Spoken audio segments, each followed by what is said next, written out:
बड़ी खबर है, यूसीसी पास होने पर सीएम हिमंता बिस्वा शर्मा का बयान सामने आया।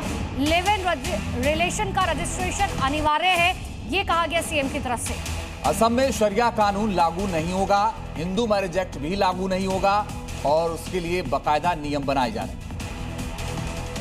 हालांकि विपक्ष ने इसे सिलेक्ट कमेटी के पास भेजने की मांग की थी, लेकिन सरकार ने भारी हंगामे के बीच इसे पास करा लिया है। इस कानून के लागू होते ही अब राज्य में शादी, तलाक, लिव इन और जमीन जायदाद के नियम पूरी तरह से बदल जाएंगे। जैसे शादी और तलाक का रजिस्ट्रेशन 60 दिनों के भीतर कराना अनिवार्य कर दिया गया है। शादी की न्यूनतम उम्र 21 साल और लड़की की 18 साल तय की गई है। पहचान छिपाकर या फिर धोखे या जबरदस्ती से शादी करने पर 7 साल तक की जेल हो सकती है। सभी धर्मों में एक से अधिक शादियां करने पर पूरी तरह से पाबंदी लगाई गई है। लिव इन में रहने वाले जोड़ों के लिए अपना पंजीकरण कराना बेहद अनिवार्य होगा। ट्विशा शर्मा केस से जुड़ी बड़ी खबर यह है कि आरोपी साहस गिरवाला को झटका लगा है। हाई कोर्ट ने अग्रिम जमानत रद्द कर दी है। जबलपुर हाई कोर्ट से गिरवाला को झटका लगा है। अब गिरवाला की गिरफ्तारी हो सकती है। सीबीआई गिरवाला को गिरफ्तार कर सकती है। टीवी स्क्रीन पर दिख रही है वही छत है जहां कुछ दिन पहले ट्विशा का शव फंदे से लटका मिला था। इसी छत पर सीबीआई की टीम खड़ी है और ये जानने की कोशिश कर रही है कि उस खौफनाक रात आखिर हुआ क्या था। सीबीआई टीम आरोपी समर्थ को ठीक उसी जगह लेकर पहुंची जहां वारदात हुई थी। बंद कमरे से लेकर छत तक तफ्तीश के लिए बाकायदा पूरे घटनाक्रम को दोहराया गया, यानी क्राइम सीन को रिक्रिएट किया गया। एक तरफ सीबीआई का यह बड़ा एक्शन है तो दूसरी तरफ ट्विशा के ससुराल वालों पर कोर्ट का हंटर चला है। जबलपुर हाईकोर्ट ने ट्विशा की सास गिरिबाला सिंह को मिली अग्रिम जमानत को तुरंत प्रभाव से रद्द कर दिया गया है। भोपाल की ट्विशा शर्मा केस की चर्चा अभी थमी नहीं कि दिल्ली और लखनऊ से 2 और ऐसी घटनाएं सामने आई। एक गर्भवती ने 4थी मंजिल से छलांग लगा दी तो लखनऊ की श्वेता का शव फंदे से लटका मिला। दोनों शहर की घटनाएं महिला सुरक्षा को लेकर एक बार फिर से सवाल खड़े कर रखी हैं। पहले भोपाल की ट्विशा शर्मा और अब दिल्ली से लखनऊ तक 2 बेटियों की मौत ने कई सवाल खड़े कर दिए हैं। पहला मामला उत्तर पूर्वी दिल्ली के मुस्तफाबाद इलाके का है, जहां 26 साल की एक गर्भवती बहू ने मकान की 4थी मंजिल से कूदकर जान दे दी। मृतका के परिजनों का आरोप है कि शादी के बाद से ही ससुराल पक्ष सोना और नकदी की मांग कर रहा था। प्रताड़ना की वजह से उनकी बेटी ने खुदकुशी कर ली। तो उधर लखनऊ के ठाकुरगंज इलाके में भी श्वेता सिंह का शव ससुराल में फंदे से लटका मिला है। यहाँ भी मृतका के परिवार का आरोप है कि शादी के बाद से श्वेता को दहेज के लिए मानसिक और शारीरिक रूप से प्रताड़ित किया जा रहा था।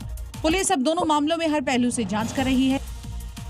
और बड़ी खबर आपको बता दें, मुरादाबाद से जहां पर बकरीद की नमाज अदा की गई है, मस्जिदों और ईदगाहों में नमाज अदा की गई है। अमन और शांति की दुआ मांगी गई। शहर में सुरक्षा व्यवस्था चाक चौबंद की गई। मुरादाबाद संवेदनशील इलाका उत्तर प्रदेश का और ड्रोन से लगातार वहां पर पैनी नजर रखी जा रही है। भारी संख्या में पुलिस और पीएसी की तैनाती है। एक और जहां बंगाल की शुभेंदु सरकार ने बांग्लादेशी घुसपैठियों के खिलाफ मुहिम छेड़ दी है, वहीं इस मुहिम से बांग्लादेशी कट्टरपंथियों को मिर्ची लग गई है और भारत के खिलाफ जहर उगलना उन्होंने शुरू कर दिया है। आपको बता दें कि बंगाल की नई सरकार ने घुसपैठियों के खिलाफ उठाए गए बेहद सख्त कदम और अस्थायी होल्डिंग सेंटरों की शुरुआत की है, जिससे बॉर्डर वाले इलाकों में हड़कंप मच गया है। शुभेंदु सरकार के सेक्शन से बांग्लादेशी मुफ्ती जुनैद बिन गुलजार जैसे कट्टरपंथी पूरी तरह से भड़क गए हैं और भारत के खिलाफ जहर उगलना शुरू कर दिया है। भारत के खिलाफ ऐसी गीदड़ भभकी पहले भी कई बांग्लादेशी कट्टरपंथियों ने दी है, लेकिन हमेशा भारत ने करारा जवाब दिया है और अब शुभेंदु सरकार भी दे रही है। और बड़ी खबर है, बंगाल के उत्तर 24 परगना से बड़ी खबर है। जूट के खेतों से रकम मिली है। रुपए से भरे 5 ट्रॉली बैग बरामद किए गए। 2 करोड़ 24 लाख रुपए की नकदी बरामद हुई है। नकदी की गिनती पूरी कर ली गई है। खेतों में ये बताया जा रहा है रकम मिली है जूट के खेतों से। पश्चिम बंगाल में सरकार बदलने के बाद से ही टीएमसी नेताओं के काले कारनामे उजागर हो रहे हैं और आए दिन टीएमसी नेताओं पर सरकार कार्रवाई कर रही है। एक बार फिर से एक टीएमसी नेता के काले कारनामे का उजागर हुआ है। उत्तर 24 परगना में गिरफ्तार तृणमूल नेता दीपांकर भट्टाचार्य के खेत से भारी मात्रा में नकदी बरामद हुई है।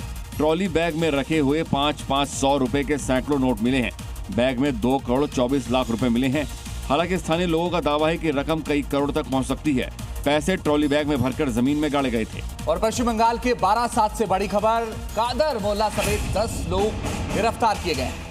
टीएमसी नेता शेख शाहजहां का सहयोगी है कादर मोल्ला। हत्या और जबरन वसूली मामले में गिरफ्तारी हुई है। सीबीआई मामले की जांच पड़ताल कर रही है। और पश्चिम बंगाल में बीजेपी सरकार आने के बाद से ही लगातार एक्शन देखने को मिला है। अब चुनाव के बाद हिंसा और रंगदारी के आरोप में पुलिस ने कार्रवाई करते हुए टीएमसी नेता अजीत साहा और उनके भाई को गिरफ्तार कर लिया है। जिसकी तस्वीर भी सामने आई, जहां पुलिस टीएमसी नेता अजीत साहा को अपने साथ ले जाती दिखी। पुलिस ने टीएमसी नेता को उनके घर से उठाया। टीएमसी नेता और उसके भाई पर आरोप है कि वो चुनाव के बाद हुई हिंसा और इलाके में रंगदारी मांग रहे थे। साथ ही पुलिस ने 26 लाख रुपए के साथ भारी मात्रा में कारतूस और विदेशी शराब बरामद की है। वहीं पश्चिम बंगाल में एसटीएफ ने लंबे समय से फरार चल रहे टीएमसी विधायक दिलीप मंडल को ओडिशा के पुरी से गिरफ्तार किया है। वहीं जलपाईगुड़ी में बीजेपी कार्यकर्ताओं को धमकी देना टीएमसी नेता को भारी पड़ गया। आरोपी के खिलाफ पुलिस ने तगड़ा एक्शन ले लिया और उसके घर को चारों तरफ से घेर लिया गया। हालांकि आरोपी फिलहाल फरार है।